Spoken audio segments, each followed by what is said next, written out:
E aí, pessoal, tudo bem? Bom, meu nome é Estevão, eu sou líder GG Ourinhos e sou Google Innovator, e nesse tutorial a gente vai aprender um pouco sobre o Google Forms, que é uma das ferramentas que eu acho que são mais úteis para os professores. Primeiro, maneiras de acessar o Google Forms são diversas. A maneira que eu costumo usar é ir lá no Waffle, né, onde a gente acessa os Google Apps, vou lá em formulário, se ele não tiver aqui você roda, provavelmente ele vai estar para baixo. Se você não encontrar, uma maneira rápida é digitar forms.google.com. E aí, abrindo a página de formulários, vão estar aqui os últimos formulários que eu fiz, né, que eu preparei.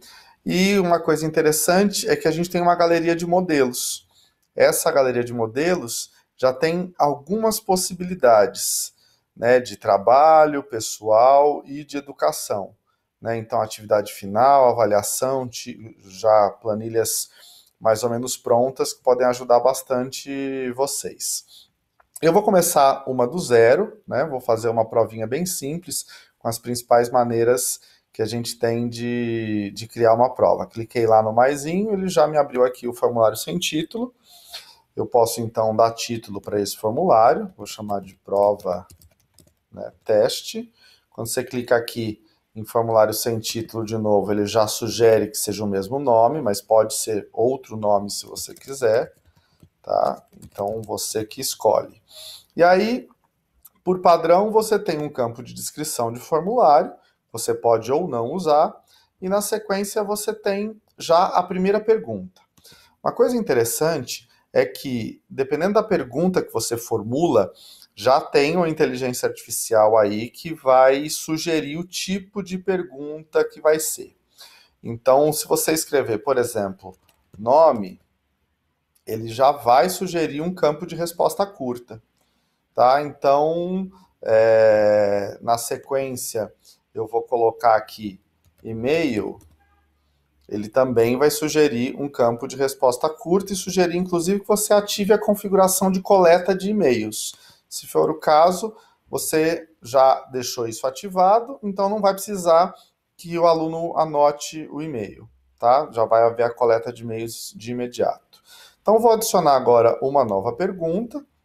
Vou fazer aqui uma pergunta de múltipla escolha, que por padrão costuma ser a primeira. Né? Então você vai inserir uma pergunta qualquer, vou fazer uma pergunta da minha área de biologia, vou dizer aqui, assinale a alternativa com uma organela celular. Então, ó, ele já reconheceu pelo tipo de pergunta que deve ser de múltipla escolha. Vou colocar aqui, então, complexo de Golgi. Todo mundo deve lembrar do que se trata. Vou colocar aqui mão, vou colocar pé e vou colocar cabeça. Beleza, tá feita uma pergunta, então, de múltipla escolha. Nesse caso, com quatro alternativas. Ele sempre me dá a opção de adicionar outro. Quando eu adiciono outro, é porque nenhuma das alternativas vão satisfazer a pessoa e aí ela pode clicar no outro e escrever o que ela quiser, tá? Nesse caso, como é uma prova, eu não vou usar o item adicionar outro. Acabou que o nome veio aqui para baixo, então já aproveito para ensinar para vocês a mudar de ordem. Clico aqui e arrasto o nome para cima. Então, essa aqui foi minha primeira pergunta. Não existe necessidade nem de numerar a pergunta e nem de colocar A, B, C, D nas alternativas, até porque uma das maneiras bem legais de fazer uma prova é embaralhar as questões e embaralhar também as alternativas. Bom, na sequência eu vou ensinar vocês a fazerem um outro tipo de pergunta, que vai vir depois dessa aqui, né? Adicionar pergunta aqui. E aí eu vou fazer uma pergunta que tenha mais de uma alternativa correta, ok? Então, vou fazer uma pergunta bem simples. Assinale as alternativas com cores. Aí, ele já reconheceu também que, como eu coloquei as alternativas, ele já reconheceu que é caixa de seleção. Se ele não reconhecer, você vem aqui e seleciona a caixa de seleção. Eu vou colocar aqui azul, pedra, papel, verde e cobra. Beleza, então, tanto azul quanto verde são cores, ele tem que anotar, ele tem que clicar nas duas. Percebam que quando fica redondinho é uma única escolha e quando fica quadradinho ele pode escolher várias. Ok? Beleza, então. Então agora eu vou fazer uma quebra de seção. Isso às vezes pode ser interessante porque a seção ela muda as páginas. Então vamos imaginar que eu queira que o meu aluno escreva primeiro o nome dele, responda essas duas questões e na sequência eu passo para uma outra parte, por exemplo, para ele assistir um vídeo. Então eu vou vir aqui, selecionada essa questão, e vou fazer uma quebra de seção. E aí eu falo lá, assista o vídeo abaixo. E aí venho aqui em inserir um vídeo. Tem vários botõezinhos. Esse aqui vai ser de inserir um vídeo. Imediatamente vai abrir a pesquisa do YouTube. Vou colocar lá organelas membranosas, que é o tema. Opa, não saiu. Organelas membranosas. Vou pesquisar. Então eu consigo fazer a busca interna aqui, né, dentro do YouTube, mas sem sair do meu Forms. Vou lá e vou escolher esse vídeo aqui, selecionar,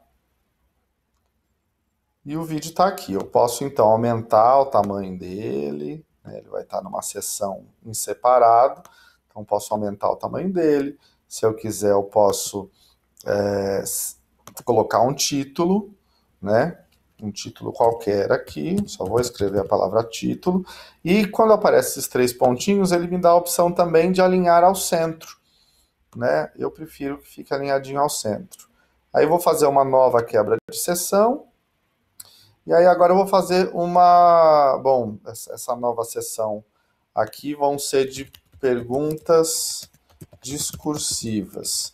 Posso dar alguma orientação para os meus alunos, por exemplo, como seria o meu critério de avaliação das questões discursivas. E aí vou adicionar uma nova pergunta. E aí, por exemplo, né, faça um resumo do vídeo. Aí seria, ele já reconheceu que é um parágrafo, tá? Então tem algumas opções. Nesse caso seria parágrafo mesmo. Se eu quiser adicionar agora uma nova questão, vamos imaginar que eu queira uma questão de múltipla escolha, porém, ao invés de eu ter texto nas alternativas, eu posso querer imagens. Então vamos lá, assinale o gato. Aí eu vou vir aqui, na minha opção 1, ao invés de digitar alguma coisa, eu vou adicionar imagem. Ele vai abrir também a pesquisa de imagens, algumas possibilidades, eu vou usar a pesquisa de imagens, vou escrever lá cachorro, vou começar por uma alternativa incorreta. Tá aqui um cachorrinho, vou escolher essa imagem e colocar aqui. Beleza, ele vai inserir como opção uma foto de um cachorro. De novo, na segunda opção, uma outra imagem. Vamos lá em pesquisa de novo, papagaio. No final, como as questões, no final a gente vai optar por embaralhar as questões, não vai fazer muita diferença a ordem que você vai colocar.